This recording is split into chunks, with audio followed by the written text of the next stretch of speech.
ਗਿਆਨੀ कश्मीर सिंह जी हाँ। गुरुद्वारा माहितान हेड ग्रंथी, आपके सवाल नॉलेज बहुत अच्छा है।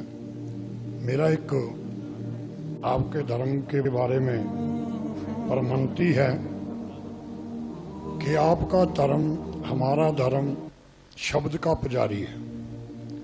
आप कुरान को, हम गुरु ग्रंथ साहब को शब्द को मानते हैं और आपके ही धर्म में कुछ एक मूर्ति पूजा का भी जो विधान है नहीं है, परंतु कुछ एक आदमी ये मूर्ति नहीं बनाई कि उसकी कब्र के रूप में जो है मजार के रूप में उसको मान्यता दे दी।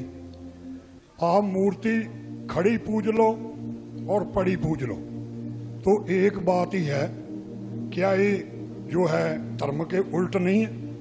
इस बारे आप रोशनी पाइए। भाई साहब ने अच्छा सवाल पूछा और मैं सवाल को दोहराएंगे। अगर सवाल को समझने में कुछ गलती होगी तो आप सीधा कर लेना। भाई साहब ने पूछा कि बुत परस्ती गलत है, उनके मजहब में भी गलत है, हमारे मजहब में भी गलत है। आप बुत को उल्टा पूजो या सीधा पूजो, तो मजहब को पूजना सही है क्या नहीं, वो आपका सवाल था। मज़ार पे जाना सही है क्या गलत है? भाई साहब ने बहुत अच्छा सवाल पूछा। इसीलिए मैं कहता हूं कि इस्लाम को जानने के लिए मुसलमान को मत देखो, कुरान और हदीस को देखो। कुरान में कहीं भी नहीं लिखा हुआ है कि मज़ार बनाओ। यहां तक कि अल्लाह के रसूल मोहम्मद सल्लल्लाहु अलैहि वसल्लम ने कहा कि कोई भी कब्र पक्की नहीं होना चाहिए, अगर पक्की है तो उसको जमीन से नष्ट करना चाहिए।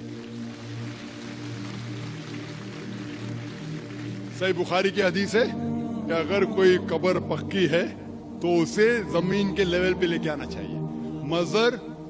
मज़ार को पूजना गलत है, हराम है। मैं जानता हूं कि कई मुसलमान अनजाने में इल्म की कमजोरी की वजह से वो मज़ार पे जाते हैं। और मेरा ये कहना है कि बहुत सा कल्चर जो है, ये कल्चर हमारे जिंदगी में आ जाता है और हमारे बाप दादा पहले कहीं ना कहीं हिंदू तो होंगे, तो हमारे बाप दादा जाते थे मंदिर, तो अभी जा रहे लोग मज़ार में। आस्ते आस्ते तब्दीली आ रही। तो मेरी दरखास्त है कि अगर आप इस्लाम, इन भाइयों से जो मज़ार जाते हैं, मुसलमान भाइयों, मज़ार पे जाना बिल्कुल गलत है। मोहम्मद सल्लल्लाहु अलैहि वसल्लम ने कहा कि आप कब्र पे जाओ। अगर आप कब्र पे जाएंगे तो आपको ये एहसास होगा कि आप कभी ना कभी मरने वाले हैं, तो अल्लाह पे और यकीन करेंगे, आखिरत पे यकीन होगा। तो कब्र पे जाके उनके लिए दुआ करना सही है। जो आदमी मर चुका है उनके लिए दुआ करो, उनको दुआ नहीं कर सकते। You can pray for them not to them, मतलब उनके लिए दुआ कर सकते, उनको दुआ नहीं कर सकते। आप समझ रहे?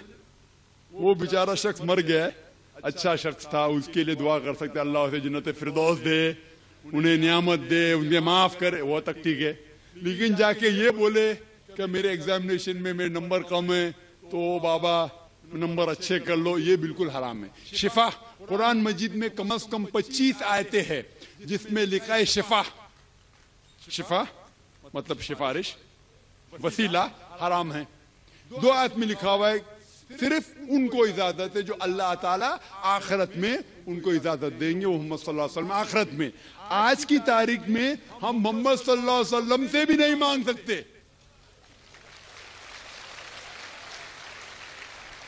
बाकी लोग को तो छोड़ो, संत और बाकी बाबा लोग को छोड़ो, मोहम्मद सल्लल्लाहु अलैहि वसल्लम को भी मानना हमारे लिए हराम है।